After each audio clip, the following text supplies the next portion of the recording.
Soberano Deus, soberano Pai, graças te damos, Senhor, por esta oportunidade, graças te damos pela vida do evangelista Zenon, Pai. Derrama da tua bênção, da tua unção, da tua proteção sobre a vida dele, da sua esposa, dos seus filhos, de toda a sua casa e o seu lar. Pai, eu sei que o Senhor já falou com ele através desta palavra, e que ele seja a boca do Senhor aqui nesta noite, Pai, a falar com cada um de nós, tudo aquilo que o Senhor já revelou a ele, Pai, e que a nossa mente e os nossos corações possam ser terrenos férteis, Pai, para ouvir a tua palavra e que a tua palavra frutifique em nossas vidas, em nome de Jesus. Amém.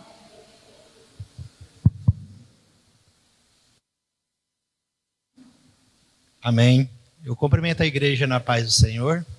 Amém. Glória a Deus. É motivo de muita alegria estarmos aqui, reunidos com esse propósito de nos fortalecermos na multiforme graça de Deus. Amém? Eu convido os irmãos a abrirem as suas Bíblias no Salmo de número 100. Salmo de número 100. O Salmo de onde nós vamos trabalhar o sermão dessa noite, vamos refletir no sermão dessa noite, vamos falar da palavra de Deus que está aqui. Salmo 100, quem encontrou, diga amém. Glória a Deus. Salmo 100, um salmo de ações de graça, que já está aí na tela também, já está no telão. Aclamem ao Senhor todos os habitantes da terra. Sirvam ao Senhor com alegria e apresentem-se diante dele com cânticos. Repita comigo, por favor. Sirvam ao Senhor com alegria. Posso ouvir um glória a Deus? Amém. Quem serve ao Senhor com alegria? Glória a Deus. Reconheçam que o Senhor é Deus. Ele nos criou e a Ele pertencemos. Amém? Somos seu povo, o rebanho que Ele pastoreia. Entrem por suas portas com ações de graças e em seus pátios com cânticos de louvor. Deem-lhe graças e louvem o seu nome, pois o Senhor é bom. Pois o Senhor é bom. Amém. Glória a Deus, aleluia. Seu amor dura para sempre e a sua fidelidade por todas as gerações. Amém? Amém. Fecha a sua Bíblia, coloca aí na cadeira. Fecha os seus olhos. Coloca a mão no seu coração. E mais uma vez, em 2 movimentos, fecha seus olhos e abre o seu coração. Amém? Senhor meu Deus e o meu Pai. Senhor, nós estamos aqui diante da Tua Palavra. A Tua Palavra, Senhor, que é lâmpada para os meus pés e ela é luz para o meu caminho. E nós pedimos, Senhor, nessa noite a sabedoria que vem do céu, para que o Senhor possa derramar da sua graça sobre nós. E que nessa noite, Senhor, ao ouvirmos a Tua mensagem, nós possamos guardá-la no nosso coração. Que a Tua mensagem, Senhor, possa florescer no nosso coração. Que a Tua mensagem, Senhor, no nosso coração possa dar frutos. E que a Tua mensagem, Senhor, dê frutos em 100 por 1. E cada palavra, e cada revelação, e cada verso, versículo que for lido aqui, for falado aqui, seja guardado no meu coração e que eu possa cada vez mais aproximar a fala da minha prática. Que a sua palavra, Senhor, não seja apenas fala, mas ela seja prática na minha vida. E que eu possa praticar da tua palavra, que eu possa praticar da tua mensagem, e que eu possa fazer aquilo para o qual eu fui chamado, ou seja, ide e pregai o evangelho a toda criatura. E obrigado, Senhor, pela promessa de estar conosco até os confins dos séculos. Essa igreja feliz dá um amém bem alto. Amém? Glória a Deus. Aleluia. Santo é o teu nome. Irmãos, hoje, quinta-feira, culto de bênçãos, e nesse culto de bênçãos, fomos convidados, a quem eu agradeço, pastor Júlio, pelo convite, nós fomos convidados a falar do serviço da obra de Deus. E antes de começar, eu gosto geralmente de fazer algumas pesquisas.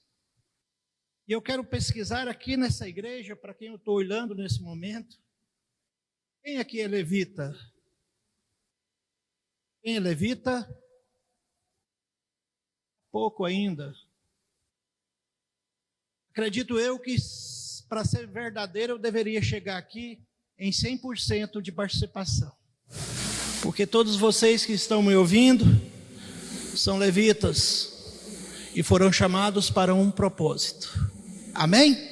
Eu diria para vocês que nesse momento nós temos uma levita, que ela não fez aniversário de 1 ano ainda, mas ela já foi chamada, e a Alice está ali para provar para nós que há um propósito na vida dela, há um chamado na vida dela, e Deus já, quando ela estava no ventre da sua mãe, já tinha determinado o seu propósito aqui nessa grande obra. E é por isso que ela nasceu de um casal crente, é por isso que ela vai ser educada por um casal crente, é por isso que ela vai participar da obra maravilhosa de Deus aqui na igreja do Santa Teresinha.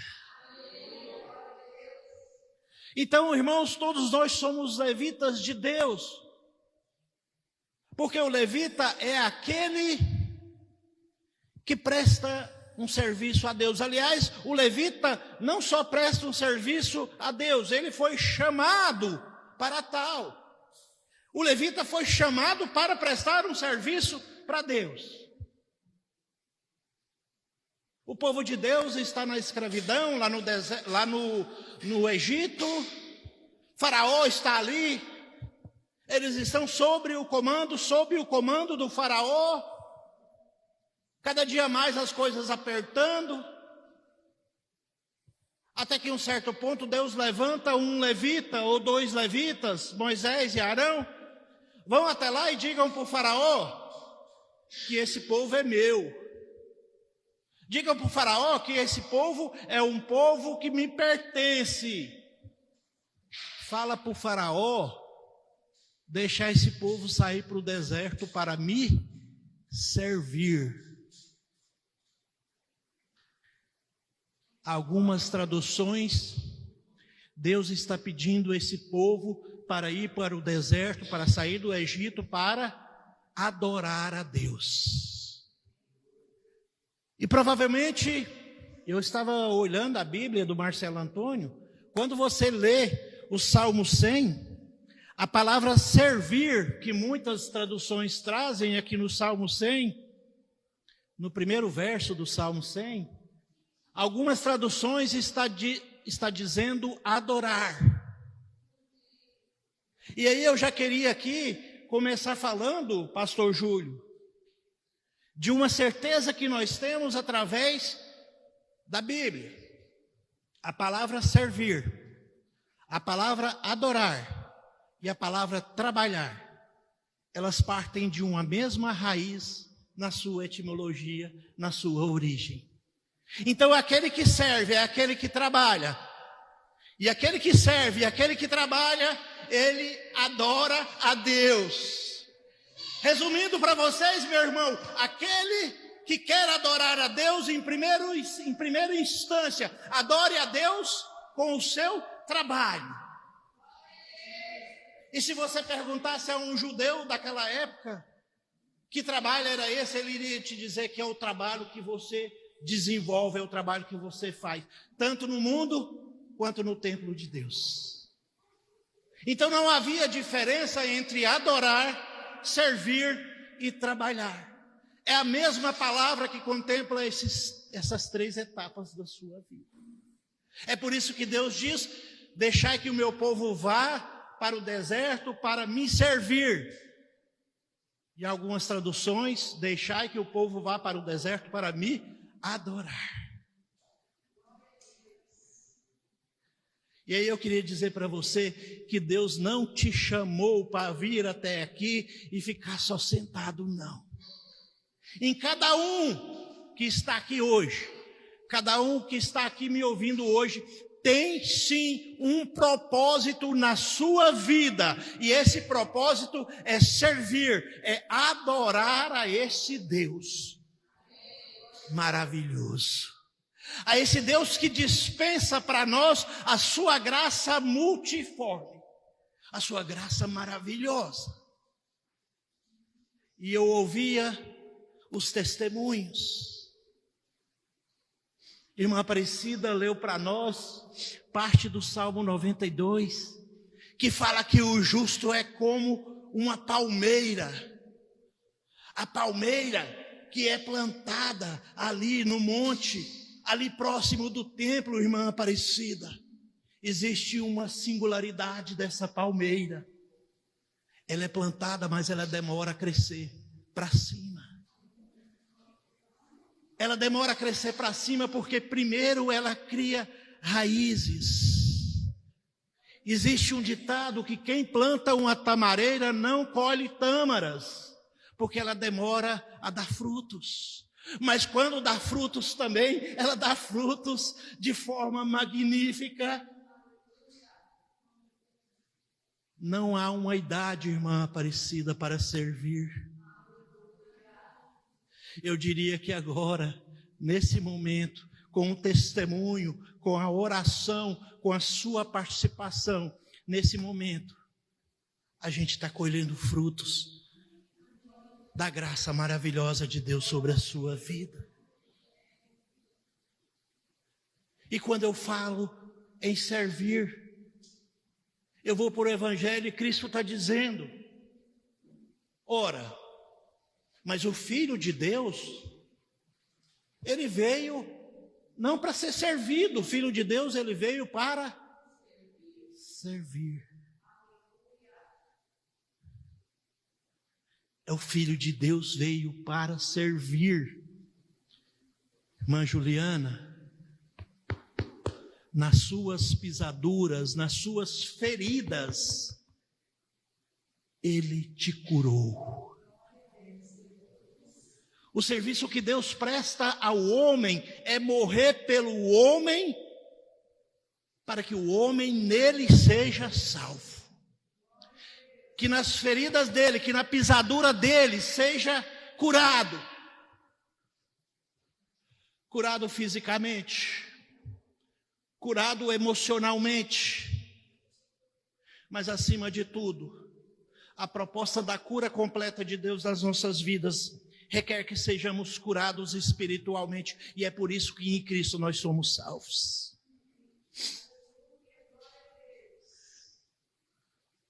Vocês têm noção do que é o Deus vivo que se fez carne e habitou entre nós? Vocês têm noção que esse Deus vivo pegou de uma lavadeira, pegou de uma toalhinha branca, colocou nos ombros e foi lavar os pés dos seus, aqueles pés sujos, suados, cheios de poeiras. Aquele que estava lavando o pé, que era um serviço dos escravos, era o próprio Deus em pessoa, para mostrar para mim e para você que não existe nenhum serviço, não existe nenhum trabalho e não existe nenhum servir limitado àquele que levantou a mão e declarou que Jesus Cristo é o seu Senhor. E Ele não te chamou, vou falar pela segunda vez, para você vir aqui e ficar apenas sentado. Porque em oração, ao trazer uma água para quem está pregando, ao trabalhar na tecnologia, ao cantar e bater uma bateria, ao ficar na portaria, ao ligar para a pastora e dizer: pastora, nós vamos aí orar, você está prestando um serviço de adoração a Deus. E quando Deus diz: deixai que o meu povo vá para me servir, Ele está dizendo: deixai que o povo vá trabalhar para mim, me adorar. Paulo vai retomar isso lá em 3:23 de Colossenses. Ele vai dizer assim: tudo que fizeres para o homem, faça como se estivesse fazendo para Deus, com alegria, com satisfação.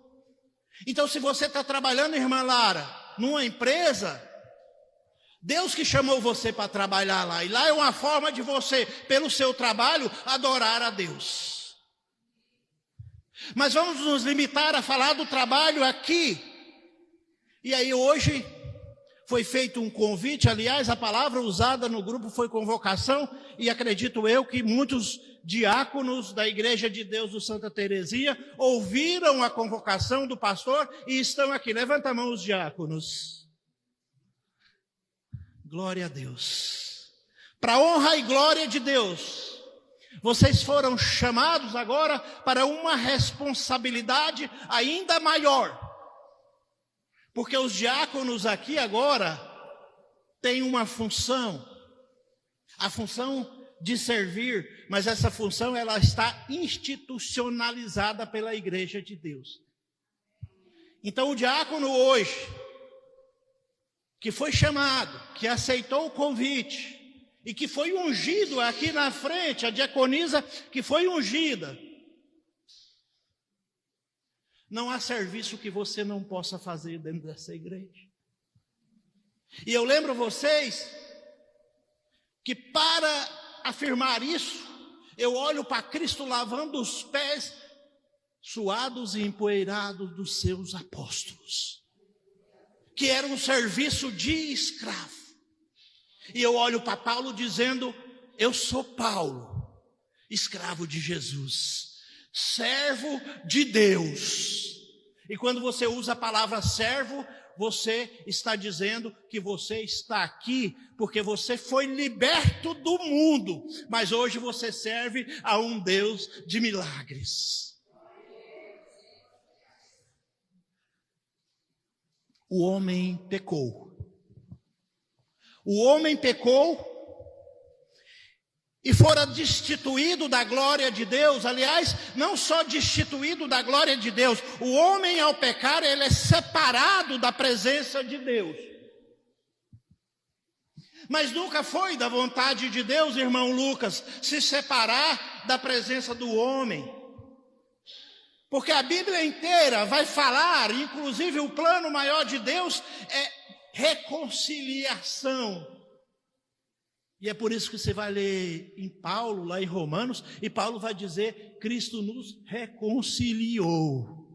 Porque o pecado criou em nós inimizade com Deus. O pecado me separou de Deus, irmão Lucas. O pecado me destituiu da glória de Deus. Mas já lá em Êxodo, se o pecado acontece em Gênesis, logo à frente, logo no primeiro livro depois de Gênesis, aparece a primeira proposta de Deus. Existe uma aliança de Deus. Deus faz aliança com um homem. Através desse homem há uma família. Através dessa família há um povo. E através desse povo há uma nação. Deus passa vários capítulos falando da sua aliança com a humanidade através do seu servo Abraão. Só que esse povo, devido a vários contextos, esse povo vai parar nas mãos pesadas de um faraó do maior exército daquela época, do maior império daquela época. que era o Egito. Mas há uma proposta de Deus. Não fique triste, meu irmão. Eu vi que o irmão, quando eu falei que ficou separado, o irmão ficou um pouco triste. Não fica triste não, meu irmão. Não fica triste, porque esse Deus seu é um Deus maravilhoso. E Ele já tinha um plano de redenção na sua vida. É por isso que em Êxodo ele vai dizer, enquanto o povo caminha, ele vai chamar os levitas e vai dizer assim para eles: olha, eu quero que vocês construam para mim um tabernáculo. A palavra tabernáculo significa habitação. Deus está dizendo: eu quero que vocês construam no meio de vocês um tabernáculo. Eu quero habitar junto com vocês. Eu quero andar junto com vocês. Eu quero caminhar junto com vocês. Irmão Cícero, o senhor está caminhando, mas o senhor não está sozinho, porque existe uma proposta do nosso Deus. Eu quero andar com o senhor. Eu quero andar com você, meu irmão, minha irmã. Mas há necessidade de construção de um tabernáculo, que evidentemente vai ser construída por mão de homens. E esse tabernáculo é apenas a sombra do tabernáculo verdadeiro, que não foi feito por mão de homens, mas foi feito pela mão do Deus Todo-Poderoso. Pela primeira vez que nós vemos Deus capacitar um homem na Bíblia para o serviço dele, Deus capacita um homem de nome Bezalel, dá a ele sabedoria, e não a sabedoria humana, mas dá a ele a sabedoria que vem do céu, para que ele possa fazer candelabro, para que ele possa fazer a mesa, para que ele possa fazer a arca, para que ele possa fazer o altar. E Deus, pela primeira vez, capacita um homem com o Espírito Santo de Deus. E Deus me fala para mim assim: olha, eu quero que você trabalhe para mim, eu quero que você me adore com a sua obra, mas eu não vou deixar você de qualquer jeito. Venha de qualquer jeito, venha até a mim de qualquer jeito, mas você não anda 1 metro comigo sem mudar. 1 Pedro 5,10: aquele que nos chamou também nos aperfeiçoou, fortaleceu, fortificou e fundamentou, para que pudéssemos nele fazer a boa obra de Deus. Se você foi chamado, meu irmão, minha irmã, você foi chamado não por um acaso. Não foi coisa do Big Bang que bateu lá em cima e você foi chamado. Você foi chamado por propósito. Você foi chamado de acordo com um plano maravilhoso de Deus. Todo plano tem um executor. Todo executor tem um ajudante. O plano de Deus tem um executor naquele que é o autor e consumador da nossa fé. O plano de Deus é executado por Cristo. Mas o plano de Deus tem um cooperador, tem um ajudador, que é o penhor de Deus nas nossas vidas, quando o Espírito Santo nos capacita e nos fortalece para que possamos caminhar em toda a boa obra de Deus.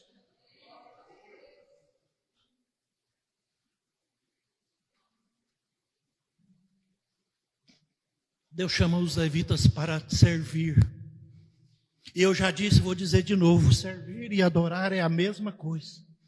Trabalhar e adorar é a mesma coisa.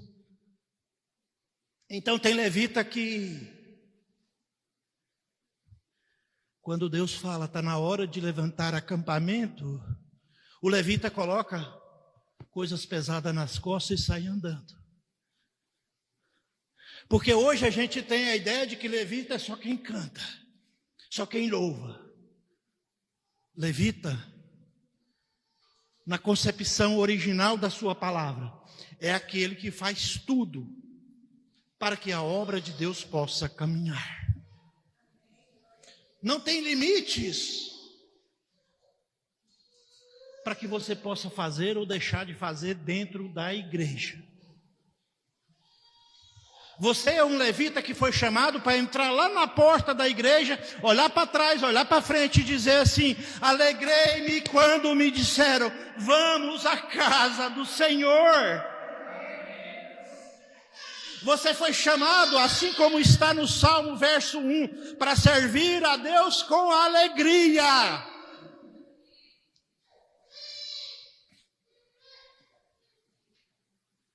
Deus capacitou você, assim como capacitou Bezalel, para fazer toda a obra de Deus.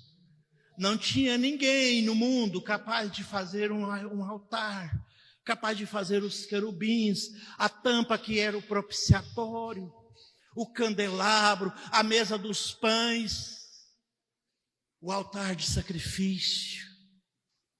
Não tinha um homem, senão Bezalel, capacitado por Deus pela sabedoria do Espírito Santo. Se você foi chamado, Deus vai te capacitar. 1 Coríntios 12, Paulo diz que existem 9 dons do Espírito Santo. Algumas versões trazem virtudes do Espírito Santo, outras versões trazem habilidades. Os dons do Espírito nada mais são do que presente de Deus para que você possa fazer a sua obra. E esses dias eu brincava que todos aqueles que são batizados, todos aqueles que descem água, todos aqueles que declaram Jesus Cristo, recebem esse presente de Deus. Olha que coisa maravilhosa. Já passou o momento de testemunho, mas eu quero dizer para os irmãos e testemunhar para os irmãos que eu era a última pessoa do mundo a falar em público. Eu era a última pessoa do mundo a falar em público. Até o dia que eu pedi para Deus, e eu pedi para o Espírito Santo me capacitar.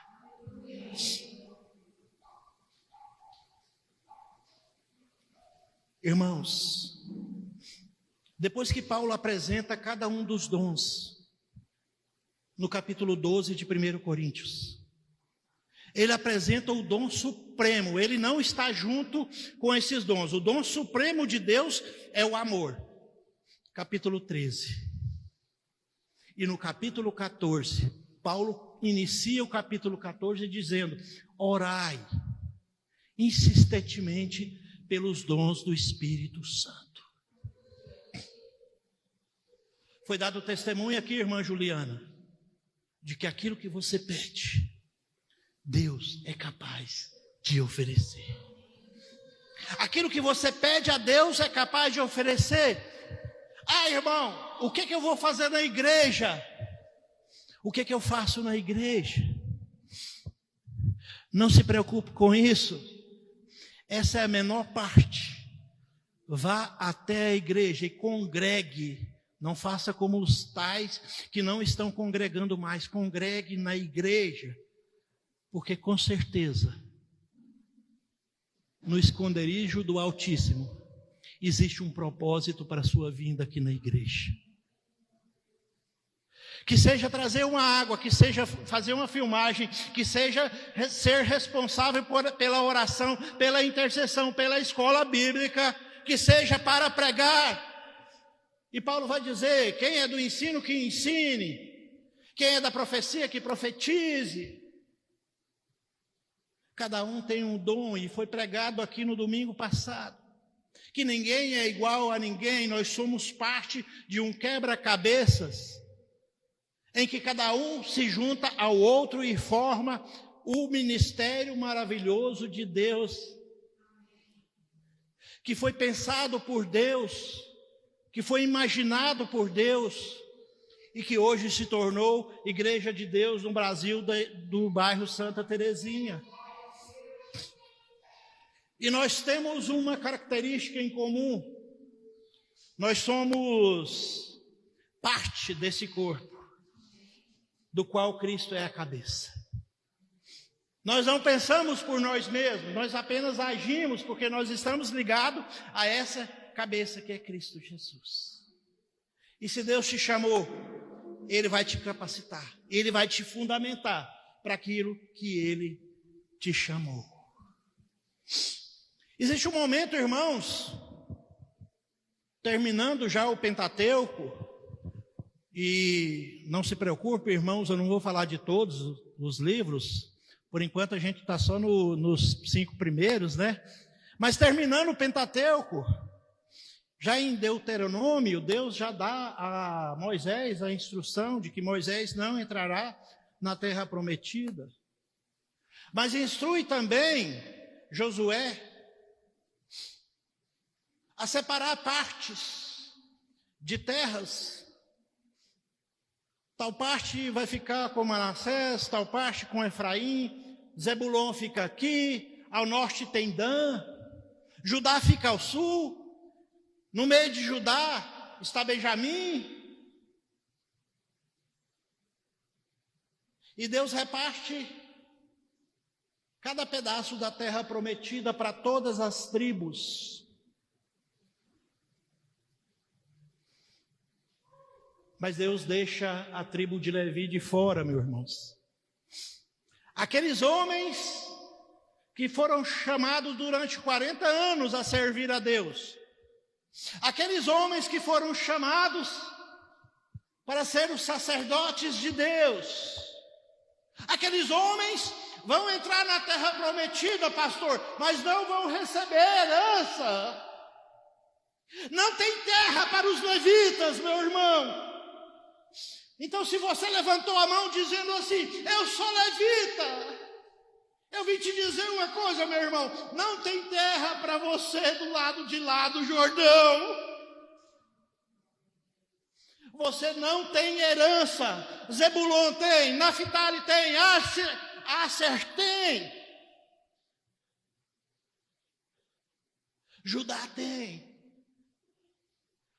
Dan tem. Todas as outras tribos têm terras. Tem uma parte de terras que lhe cabe, mas os levitas não têm terra.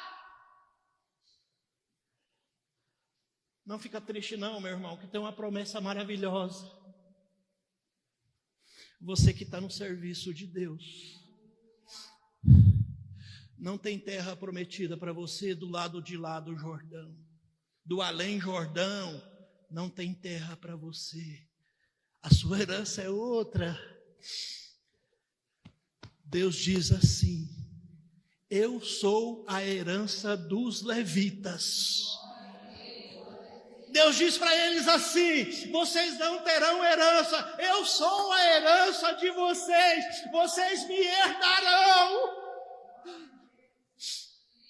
Deus diz para os levitas, para aqueles que trabalham na sua obra. Quem é levita, levanta a mão. Eu quero ver se melhorou 100%. Agora sim, já está em 100%. Você não tem herança, porque a sua herança é Deus.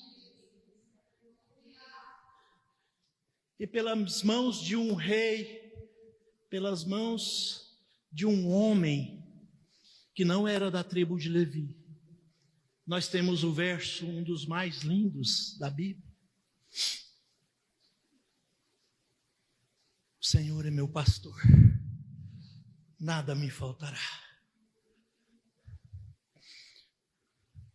Sabe por que o levita não tem herança, meu irmão? Porque o levita não precisa de herança. A minha porção é o Senhor. A minha porção é Deus. E o Senhor é meu pastor. E na tradução mais fiel dessa parte desse verso, está dizendo: Ele não me faltará. Ele não me faltará. E aí na tradução nossa, o Senhor é meu pastor, nada me faltará. Evidentemente, se eu tenho Deus, nada me falta. Se eu tenho Deus, nada vai me faltar. Mas agora, nós já chegamos no Novo Testamento. Cristo Jesus fundamenta uma igreja. Cristo Jesus fundamenta a sua igreja. E nela eu preciso de quem trabalha.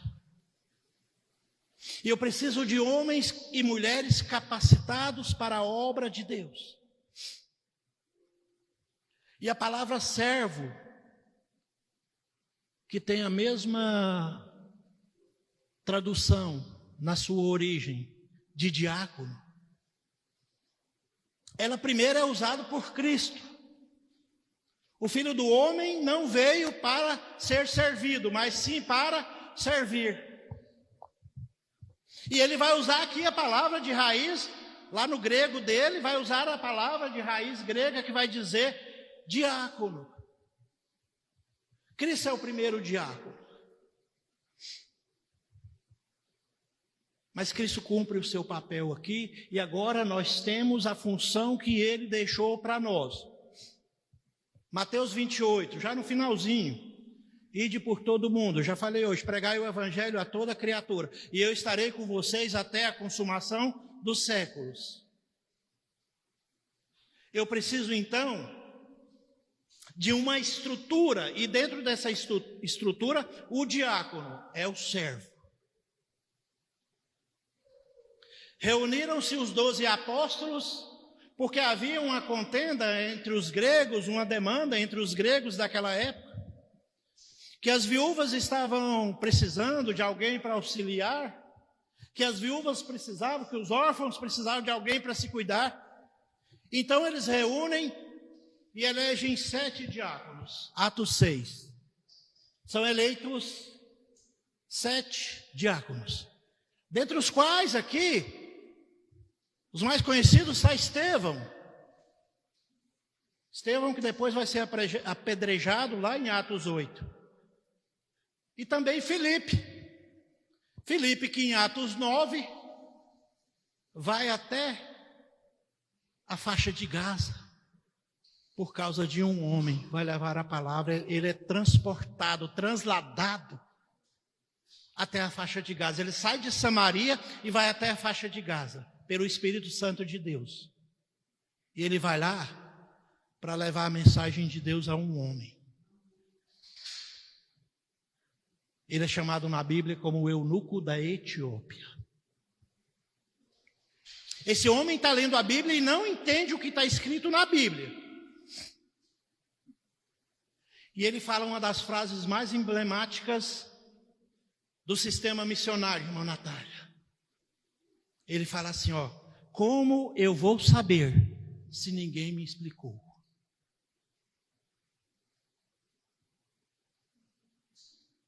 Um dos primeiros trabalhos do diaconato da igreja primitiva é conferido a Estevão e depois é conferido a Filipe. E um dos primeiros trabalhos é a pregação do evangelho. É levar o evangelho, é curar, é fazer a obra de Deus por meio da capacitação do Espírito Santo que Deus nos dá. Deus não deixou você ser diácono à toa. Deus tem um propósito na sua vida para isso. Para te capacitar. Diáconos e diaconisas da Igreja de Deus do Santa Teresinha. Deus te capacitou. Cabe a você agora a usar aquilo que foi oferecido. E se te falta alguma coisa, peça a Deus, porque Ele dá com abundância.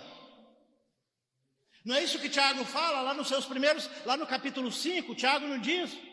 Se a alguém falta sabedoria, peça a Deus, porque Deus dá com abundância.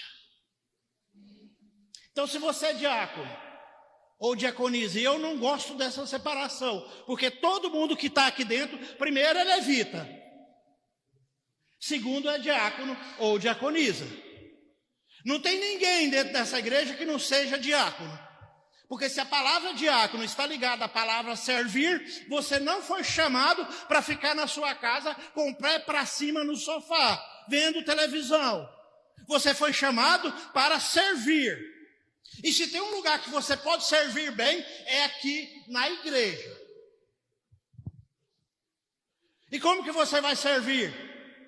Eu vou servir de várias formas. Você quer ver uma forma de servir e de adorar a Deus, que é a mesma coisa? Traz os dízimos e as ofertas até o gasofilácio, até a casa do tesouro. Porque isso faz com que você ajude na grande obra de Deus. Irmão, se você pegar o TikTok, o YouTube, o Instagram, essas redes sociais todas, vai ter um monte de desocupado dizendo mal do dízimo. E eu queria dizer para vocês aqui que dízimo não é para Deus. O dízimo é para você. É uma forma que você faz para adorar a Deus através do seu dízimo. Porque com o seu dízimo você serve. E quem serve, adora.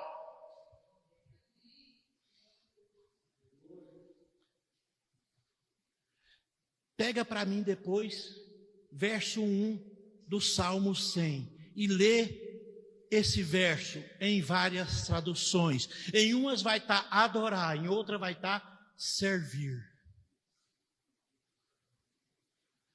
Ah, irmão, eu quero adorar a Deus. Quer adorar a Deus? Serve a Deus. Ah, irmão, mas eu não sei como eu vou fazer. Sabe sim, Deus está te capacitando para você servir na obra dele.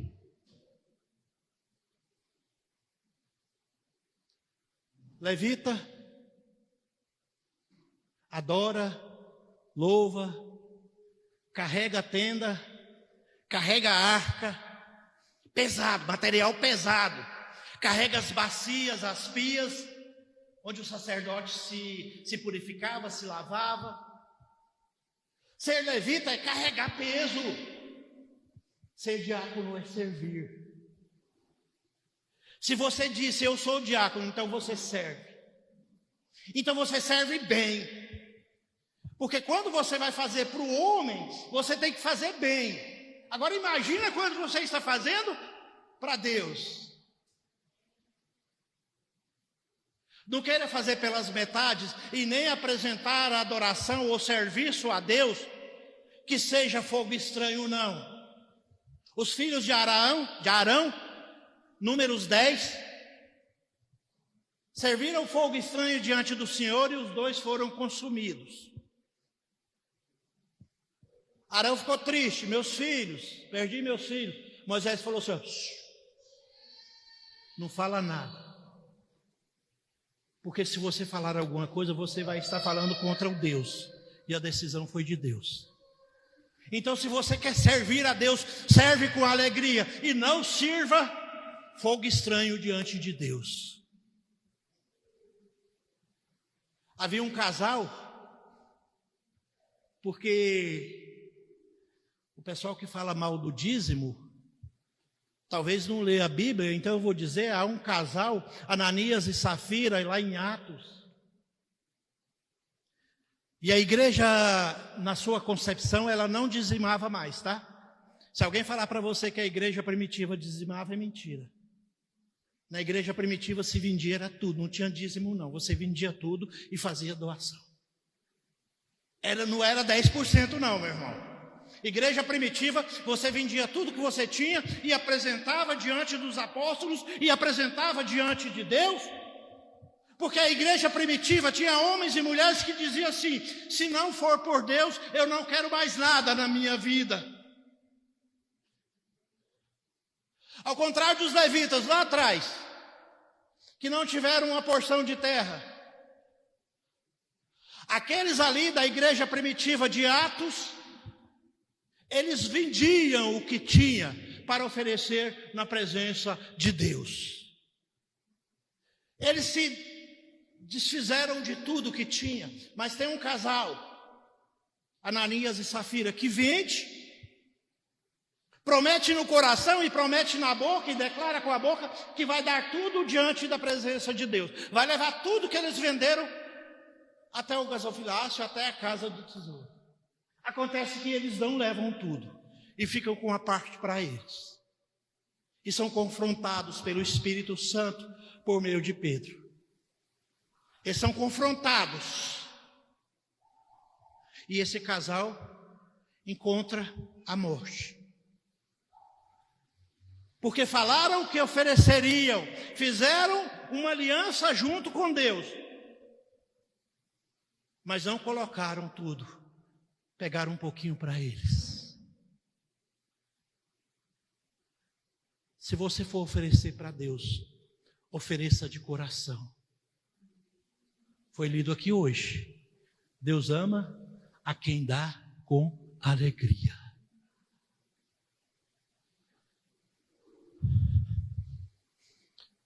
Mas existe um termo na Bíblia, só para conclusão, que Paulo está escrevendo para os Coríntios, 1 Coríntios 4, 1. 1 Coríntios, primeira carta de Paulo aos Coríntios, capítulo 4, versículo 1. E Paulo vai usar, e depois Pedro também vai usar,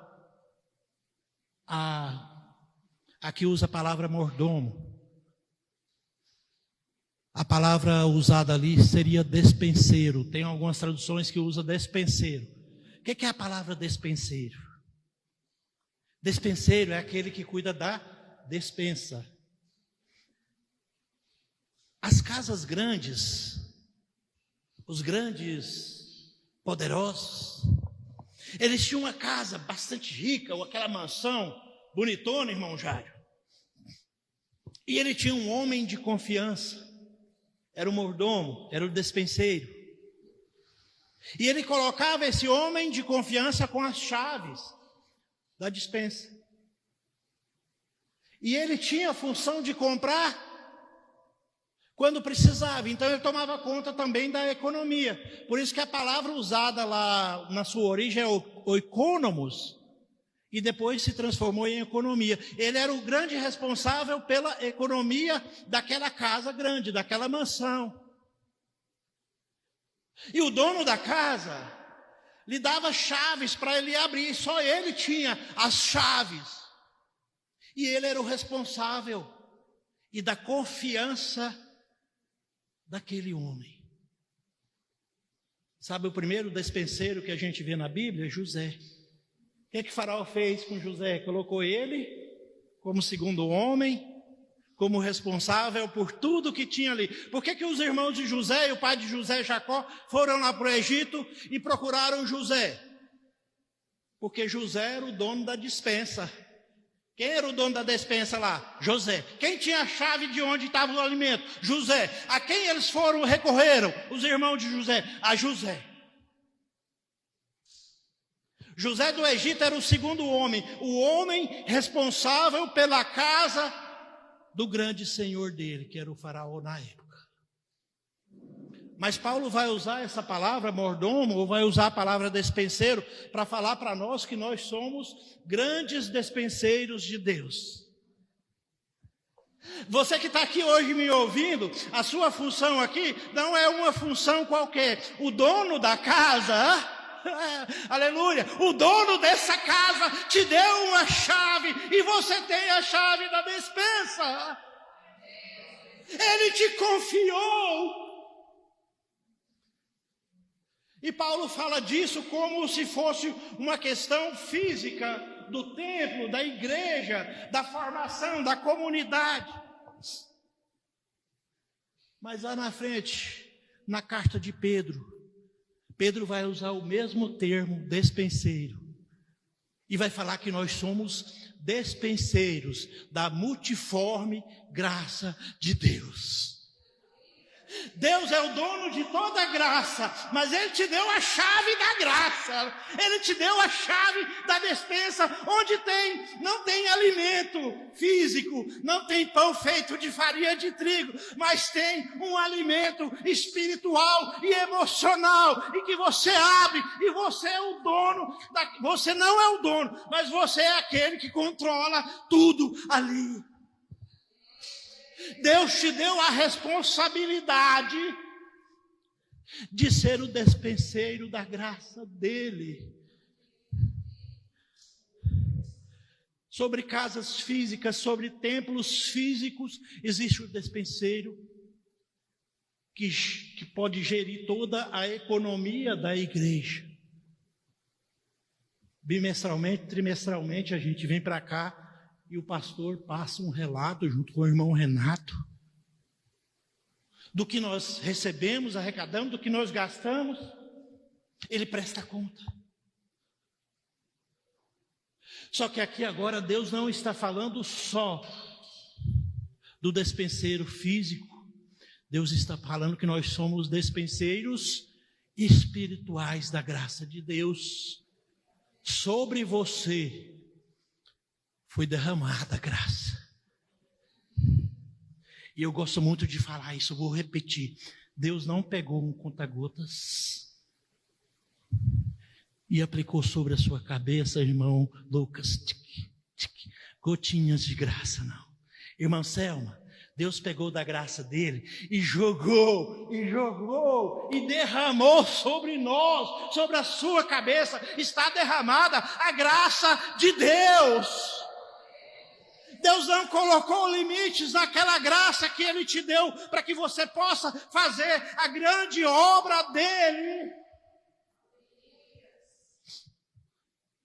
E só para concluir, alguns homens em Atos descobrem que no nome de Jesus eles curam, eles falam no nome de Jesus em outras línguas, que tomam algum tipo de líquido envenenado e não morrem, que pegam em serpentes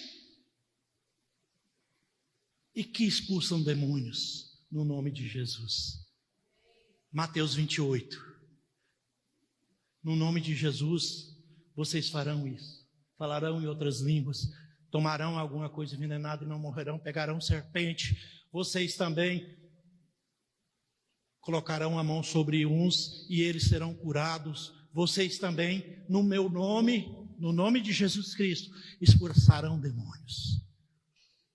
Muitos lá em Atos descobriram, irmã Clarice, descobriram que o nome de Jesus é poderoso.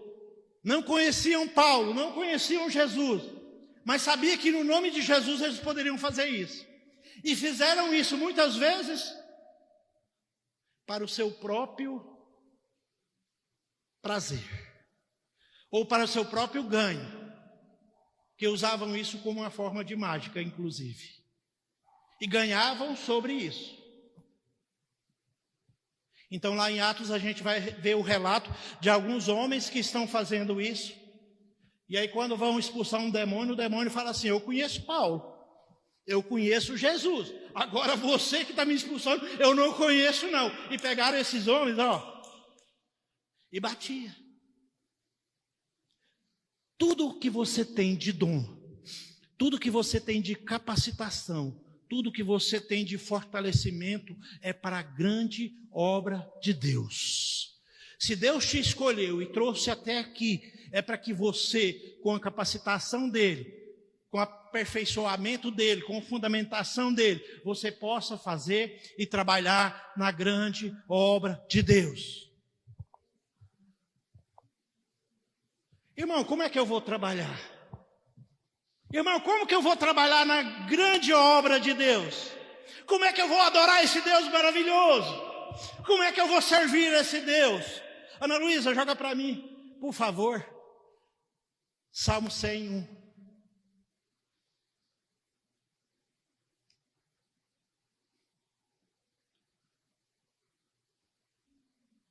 Salmo 102. Servi ao Senhor com alegria e entrai diante dele com cântico. Todas as vezes que você for servir a Deus, não sirva a Deus pelas metades, porque Deus não te deu metade de dom. Eu desconheço algum dom de Deus que venha até você pela metade. Eu sou meio profetizador. Eu sou meio falador de línguas. Eu sou meio de palavra de sabedoria. Eu sou meio de interpretação. Não. Tudo que Deus te deu foi em 100%. Quando você for oferecer alguma coisa para Deus, ofereça o seu 100%. Porque Deus, você já ouviu assim, o melhor de Deus está guardado para você? Não, não está. O melhor de Deus já foi te dado, porque o melhor de Deus é Cristo Jesus sobre a sua vida, e Ele já morreu para você, para que você possa ser curado, para que você possa ser salvo.